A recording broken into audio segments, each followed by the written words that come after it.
বুঝিয়েছি আমি আর ওর বাবা মিলে। কি জানি ওর মাথায় কি চলছে। ঋতু স্বস্তির নিঃশ্বাস ফেলল। বাদ দিন মা, ফিরেছে এটাই অনেক। নাজিয়া ইসলাম ওর কথায় সায় জানিয়ে বললেন। সেটাই, ফুলির মা ফোন করে বলল ওকেও নাকি বাড়ি পাঠিয়ে দিয়েছে। তুমি খাওয়ার আগে ওষুধ খেয়ে নিয়েছো তো? জি নিয়েছি, উনিই দেখিয়ে দিলেন। নাজিয়া ইসলাম ভ্রু কুঁচকে বললেন। বুঝলো কি করে? প্রেসক্রিপশন দেখে। রাতে খাওয়া দাওয়া শেষ করে ইফাত ঘরে এসে চুপচাপ বসে রইল। ঋতু ফোন ঘাটছিল আজ শোয়া হয়ে। ইফাত আশায় ফোনটা বন্ধ করে বেডসাইড টেবিলের উপর রাখে। এদিকে ইফাতের ভেতরটা উসখুস করছে ঋতুকে জিজ্ঞেস করতে কেন সে ইফাতের নাম্বারটা ব্লক করে রেখেছে, কোন সাহসে, কিন্তু জিজ্ঞেস করতে পারছে না। ঋতু ওর ভাবভঙ্গি দেখে নিজেই জিজ্ঞেস করলো, কিছু হয়েছে?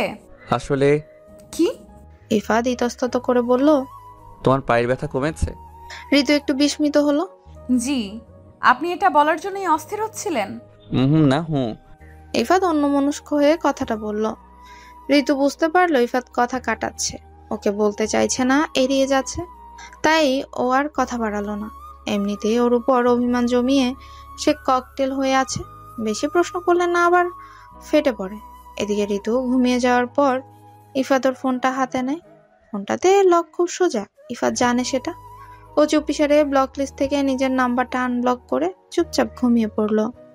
বাবুল মিয়া আর ঈশিতা এসেছে ইফাদের আসার খবর শুনে। ঋতুকেও দেখতে এসেছে তারা। শ্বশুরের সাথে ইফাত ভালো ব্যবহারই করলো। দুজনের কথা বলার ভঙ্গি দেখে ঋতুর মনে হলো তাদের দুজনের মধ্যে যেন কতদিনের পরিচয়, কত ভাব, যেন নিয়মিত যোগাযোগ চালু আছে তাদের। ও তাই ঈশিতাকে জিজ্ঞেস করলো কথাটা।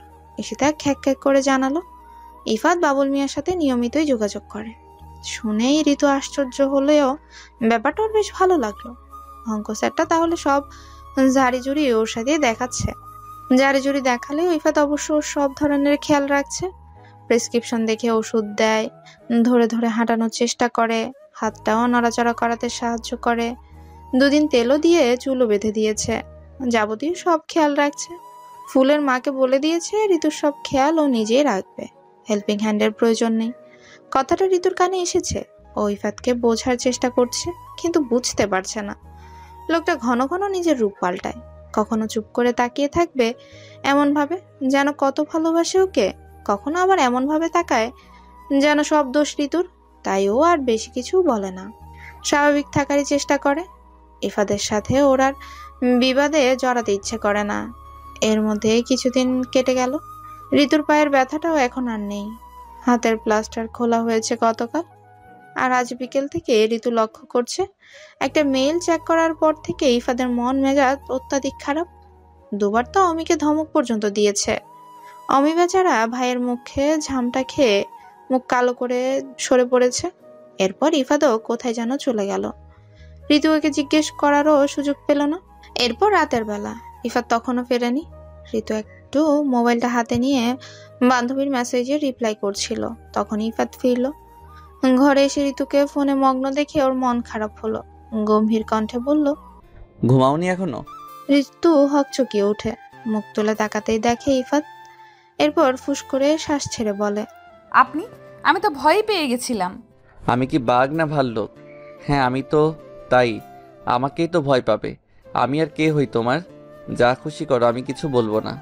ঋতু বিস্মিত গলায় বলল, আপনি শুধু শুধু রেগে যাচ্ছেন। ঘুম আসছিল না তাই ফোন দেখছিলাম। আপনি হঠাৎ করে জিজ্ঞেস করায় চমকে গেছি। ইফাত হুট করে শান্ত হয়ে গেল। নিজের প্রতি রাগ হলো এমন বিহেভ করায়। কি যে হচ্ছে। ফোন ঘাটলে ঘুম আসবে কি করে? ঋতু বলল, আচ্ছা রেখে দিচ্ছি। ইফাত বলল, রাখতে হবে না। আমার উপস্থিতিতে তোমার বোধহয় সমস্যা হয় এই ঘরে। আমি তাহলে তৌফের সাথে শুয়ে পড়ছি। ঋতু এবার কিছুটা বিরক্ত হলো। আপনি ডাবল মিনিং বের করছেন কেন? আমি কি সেটা বুঝিয়েছি? ইফাত চুপ করে রইল। ঋতু কিছুক্ষণ ওর দিকে তাকিয়ে এরপর দীর্ঘশ্বাস ফেলে বলল, নিন এদিকে আসুন, শুয়ে পড়ুন এখানে। ওর একটু সরে গিয়ে ইফাতকে শোয়ার জায়গা করে দিল। ইফাত নিজের জায়গায় দাঁড়িয়ে রইল। ঋতু আবারও বলল, আপনি নিশ্চয়ই ক্লান্ত। ঝগড়াঝাটি, মান অভিমান সব কালকের জন্য তুলে রাখুন, এখন শুয়ে পড়ুন। ইফাত আর খিটখিটে মেজাজ দেখাতে পারল না। ঋতুর কথা শুনলে বাধ্য লোকের মতো শুয়ে পড়তেই ঋতু জিজ্ঞেস করে, খেয়েছেন? খিদে নেই। তাহলে আলোটা নিভিয়ে দিন। আলো থাকলে আমার ঘুম আসে না। ইফাত বলে। তোমার সমস্যা হতে পারে, ঘুমের মধ্যে হাতে লেগে টেগে যাবে। লাগবে না। ইফাত আলোটা নিভিয়ে দিল। ঘর অন্ধকার হয়ে যেতে কাচের জানলা দিয়ে রাস্তার ল্যাম্পপোস্টের ঘোলাটে হলুদ আলো কয়েক ভাগে বিভক্ত হয়ে ঘরময় ছড়িয়ে পড়ল। ইফাত চোখের উপর হাত রেখে শুয়ে পড়েছে। ঋতু অনেকক্ষণ পর বলল, আমার উপর এখনো রেগে আছেন? ইফাত ভারী গলায় বলল, বলেছি তো আমি কারোর উপর রাগ করি না। কেন করেন না? জানি না। আচ্ছা বলুন তো, সত্য বলা ভালো নাকি মিথ্যা? এটা কেমন প্রশ্ন? আমি ফেলটুস ছাত্রী, গুছিয়ে প্রশ্ন বানাতে জানি না। ইফাত ছোট্ট করে বলল, সত্য ভালো। মিথ্যার পরিণাম কি? খুব খারাপ। আমি কি কখনো আপনাকে মিথ্যা বলেছি? না। আমি কি ভালো মেয়ে? ইফাত এবার চুপ করে রইল। উত্তর না পেয়ে ঋতু এবার চটে গেল। ইফাতের একটা আঙ্গুল মুচড়ে ধরে বলল, এই বলুন, আমি কি খারাপ মেয়ে? ইফাত ঘাবড়ে গেল। আচমকা হাতে ব্যথা পেল। কুকিয়ে উঠে বলল, খারাপ, প্রচন্ড খারাপ। কি খারাপ কাজ করেছি আমি? ইফাত চট করে উঠে বসে। এরপর বলে, তুমি আমাকে শুধু কষ্ট দাও, দিচ্ছ। ঋতু বলে, আর আমাকে কষ্ট দিচ্ছেন না আপনি? তুমি কষ্ট পাও? না, আমি কাঠপুতুল। মজা করো না, আমার মন ভালো নেই। আমি মজা করছি না। সারাদিন পেঁচার মতো মুখ করে ঘুরে বেড়াচ্ছেন। আপনার সমস্যাটা জানতে চাচ্ছি, কি হয়েছে বলুন আমাকে। ইফাত যেন গলে গেল। ঋতুর কাছে ধরা না দেওয়ার, সস্তা না হওয়ার প্রতিজ্ঞা মুহূর্তেই ভুলে গিয়ে ওকে হুট করে জড়িয়ে ধরে। এরপর ভাঙা গলায় বলে, 3 সপ্তাহের জন্য এসেছিলাম, পরে আরো 1 সপ্তাহ বাড়িয়েছি। আমাকে অতি শীঘ্রই চলে যেতে হবে। তুমি তো এখনো কিছু বললে না। ঋতু সরল গলায় বলে, চলে যাবেন? যান তাহলে। আমার কিছু বলার ছিল নাকি? ইফাত ওকে ছেড়ে দিল। অনেকটা আর্ত গলায় চেঁচালো, ঋতু। প্রথম দিন এসেই নাকি আপনি ছাদে গিয়ে কান্নাকাটি করেছিলেন? বউ রেখে এসেছেন নাকি ওই দেশে? মোটেও না। বলে ইফাত হতবাক নয়নে তাকালো। পরক্ষণেই লজ্জিত বোধ করলো। ও তো সেদিন ঋতুর অবস্থা দেখে ইমোশনাল হয়ে পড়েছিল, তাই সবার আড়ালে ছাদে গিয়ে একটু কেঁদেছে। এই খবর ঋতু কোথায় পেল?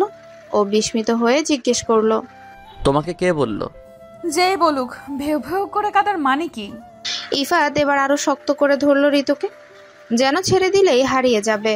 ঋতুর দম বন্ধ লাগছিল। ও ইফাতের হাতে চিমটি কাটতেই ও বলল, একটু কাঁদছিলাম, কি করব, কান্না পাচ্ছিল। একটু কাঁদছিলেন? তো ফমি, রাজি ওরা সবাই দেখেছে আপনি ভেউ ভেউ করে কাঁদছিলেন। ইফাত এবার রেগে গেল। মোটেও ভেউ ভেউ করে কাঁদছিলাম না, আর কাঁদলেও কি, কাউকে কৈফিয়ত দেব না।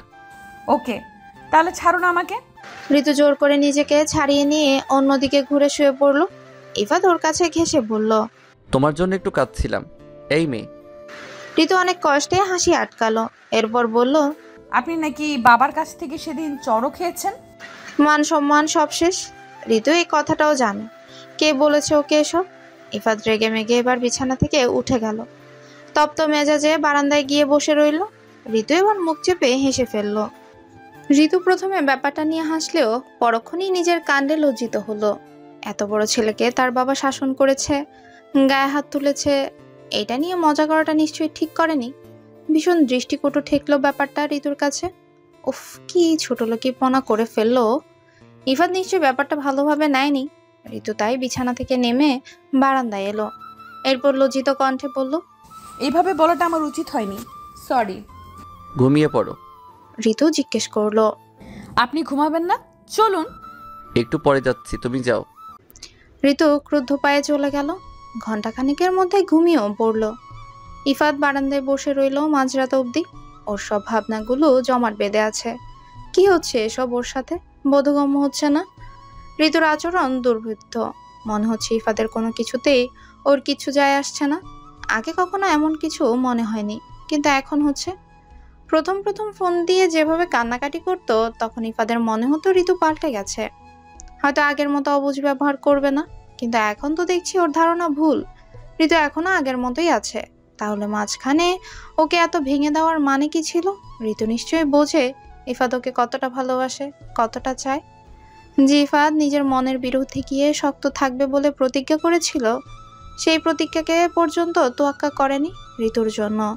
বাবার শাসন, মায়ের শাসন, বোনের শাসন সব মেনে নিয়েছে, কিন্তু ঋতু কি করেছে? অবজ্ঞা, অবহেলা। কেন কেন এমন ব্যবহার? ও কি এটারই যোগ্য? ঋতু শুধু একবার সব স্বাভাবিক করে নিক। ইফাত তো জীবনভর ওকে আগলে রাখবে, ভালোবাসবে। মেয়েটা কি এটা বুঝতে পারছে না? আচ্ছা, ঋতু কি অন্য কাউকে ভালোবাসতো? ওর মনে অন্য কেউ ছিল না তো?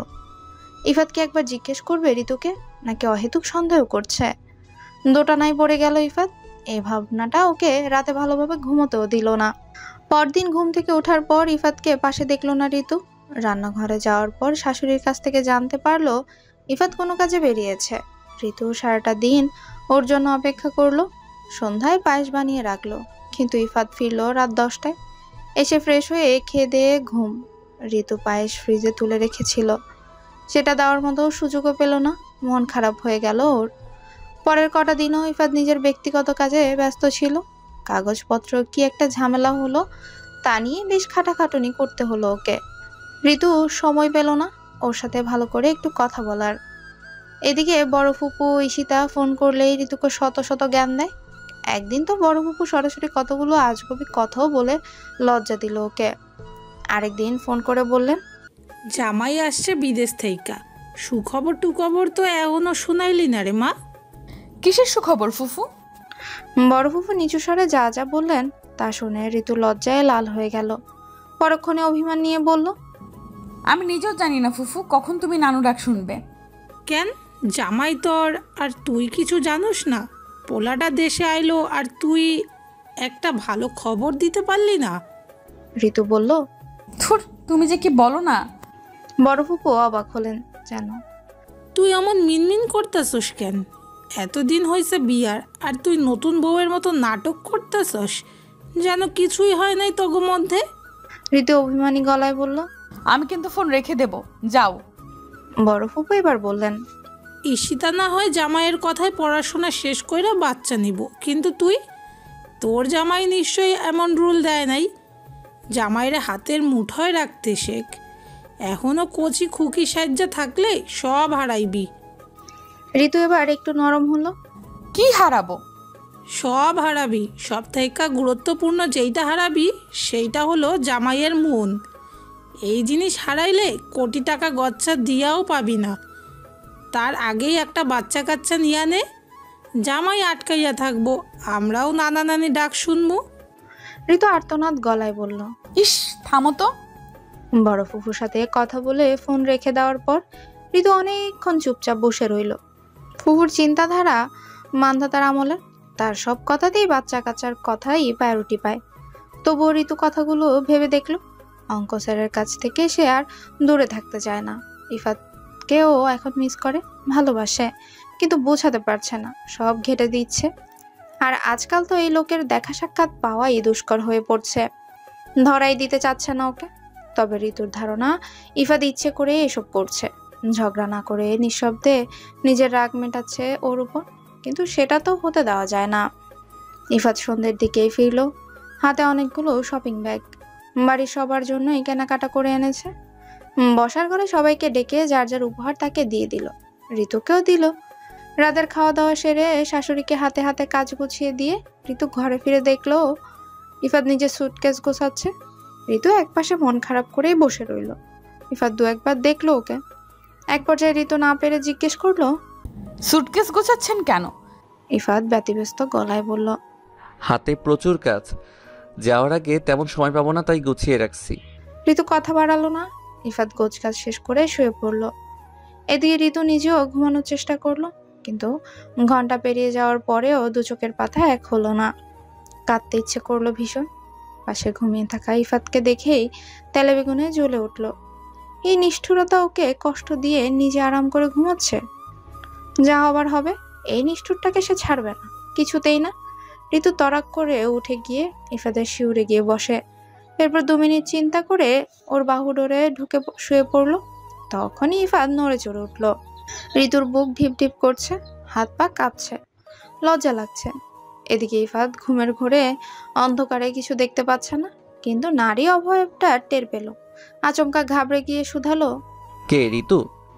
ঋতু চুপ করে রইল। ইফাত নড়ে চড়ে উঠে বসতে নিতেই ঋতু মুখ খুলল। আমি ছাড়া আর কে থাকে আপনার ঘরে? ইফাত বড্ড অবাক হলো। তুমি এখানে কি করছো? ঘুমাচ্ছি। এটা ঘুমানোর জায়গা? হুম। ইফাত ব্যথা পাচ্ছিল হাতে, তাই বলল। বালিশে শও, আমার হাত ভেঙে যাবে মনে হচ্ছে, সরো। ঋতু ওর মুখের উপর দৃষ্টি স্থির রেখে বলে, সরবো না, আমি এভাবেই শোবো। আপনিও এভাবেই ধরে থাকবেন। মানে কি ঋতু, আমি ঘুমাচ্ছি। ঋতু ছোটখাটো ধমক দেয়। বউকে বোঝেন না, আবার কথা বলছেন আপনি। একদম চুপ। ইফাত চুপ থাকে। এই ঋতুর কাণ্ডকীর্তি তো বেশ অদ্ভুত। ওর মজা লাগলো। ঋতু বলল, আপনি কি হাসছেন? আপনার শরীর এভাবে দুলছে কেন? কই দুলছে? আমি তো স্ট্রেট আছি, হাসছিও না। এত রাতে কি হলো তোমার? দুঃস্বপ্ন দেখেছো? না। তাহলে? আপনার উপর রাগ হচ্ছে। আমার মাথায় হাত বুলিয়ে দিন। তাহলে রাগ কমে যাবে? ঋতু ভার গলায় বলল। না, ঘুম আসবে। আমার উপর সবসময় রেগেই থাকো তুমি। আপনি তো রাগার মতোই কাজ করেন। কি করলাম? মিথ্যা বলেন এবং তা লিমিটের বাইরে। ইফাতের কপালে ভাঁজ পড়ল। মানে কি মিথ্যে বললাম? ঋতু এবার তার স্বরে চাচালো। প্রজেক্টের কাজে আপনি দেশে এসেছেন, তাই না? তো প্রজেক্টের কাজ ছিল সারাদিন আমার খেয়াল রাখা। কখন খেলাম, ক ঘন্টা ঘুমালাম, কখন উঠলাম, কি কি করলাম, এসব নোট করা আপনার প্রজেক্টের কাজ। কেন এত মিথ্যা বলেন আমাকে? বললে কি হয় যে ঋতু আমি তোমার জন্য এসেছি? ইফাত প্রথমে একটু ভরকে গেল, পরক্ষণে ঋতুর মুখ চেপে ধরলো। এত জোরে কথা বলছে, এই মেয়ে পাগল নাকি? এরপর ফ্যাস ফ্যাসে গলায় বলে, কারণ আগ বাড়িয়ে আমি সস্তা হতে চাইনি। তোমার ইগো রোগ আমাকেও ধরেছিল। আচ্ছা, তোমার কি কোনো বয়ফ্রেন্ড ছিল ঋতু, যার জন্য আমার সাথে এমন করো? ঋতু আহাম্মকের মতো চেয়ে রইল। এরপর মাথা নেড়ে ধীর কণ্ঠে বলল, না। কখনো না? বললাম তো না, ছিল না, কখনোই না। বলেই ঋতু গাঢ় একটা চুমু খেলো ইফাতের ঠোঁটে। এরপর কুকড়ে গেল ওর বুকের ভেতর। হতভম্ব ইফাত বলে, বিলিভ মি, তোমার আচরণ অদ্ভুত। ঋতু বলে, মোটেও না। ইফাত শুনলো। এরপর ফুস করে দীর্ঘশ্বাস ছাড়লো। ক্লান্ত চোখে ক্লান্ত গলায় বলল, ভালোবাসা শুধু নেওয়ার জিনিস না, দেওয়ারও জিনিস। ঋতু সেভাবে থেকে উত্তর দিল।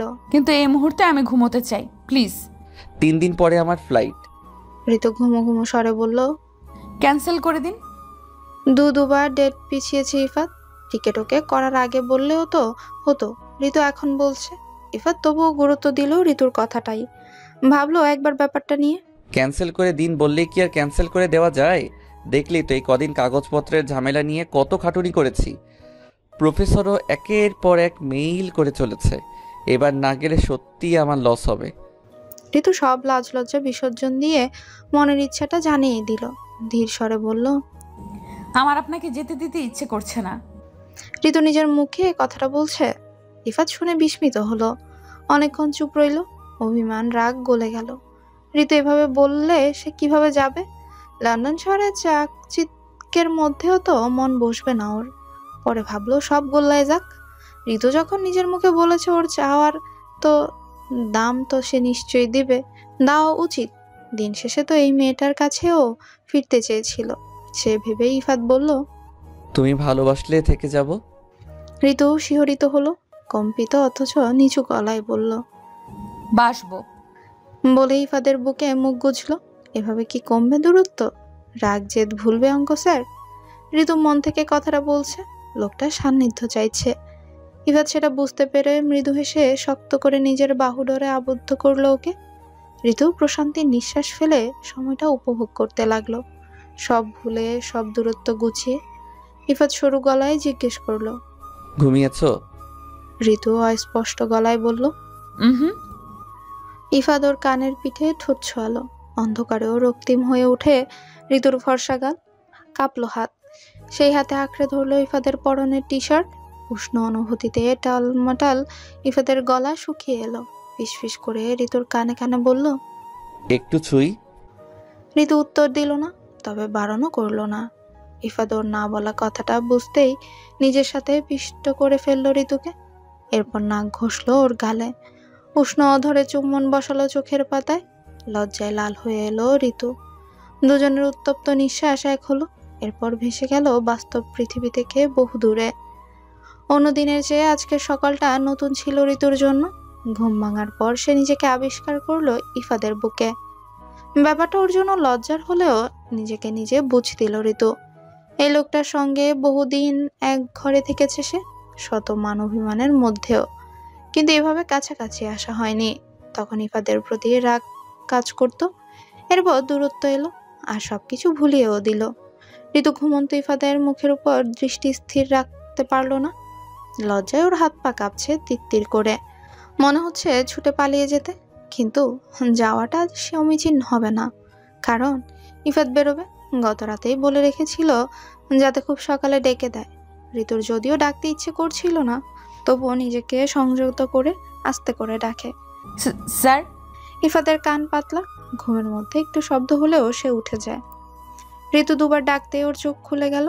জমাট মস্তিষ্ক সচল হতেই চোখ দুটি আবারও বন্ধ করে, তারপর ওকে বুকে টেনে নিয়ে ঘুম জড়ানো স্বরে বলে, এই মেয়ে, ইফাত বলো। ঋতুর কপাল কুঁচকে এলো। বলছে কি?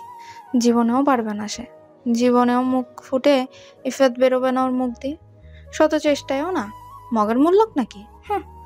এতদিনের অভ্যাস পাল্টানো অসম্ভব। তার চেয়ে বড় কথা ঋতুর লজ্জা লাগবে। ইফাত গলা খাকারে দিয়ে আবারও বলল, বলো। পারবো না, স্যারই ডাকবো। তুমি কি সংস্কার মানো? স্যার থেকে বড় হয়েছি সেই কবে। ঋতু লজ্জা মাখা গলায় বলে, সংস্কারের বিষয় না, এমনিই বলতে পারবো না। বড় হয়েছেন তাতে কি? এক সময় আপনি আমায় কত মেরেছেন, কানে ধরিয়ে দাঁড় করিয়ে রেখেছেন পর্যন্ত। আমি আপনাকে নাম টাম ধরে ডাকতে পারবো না। ইফাত আর জোর করলো না, অস্বস্তিটা বুঝলো। যে না পারে তাকে কি করে জোর করবে?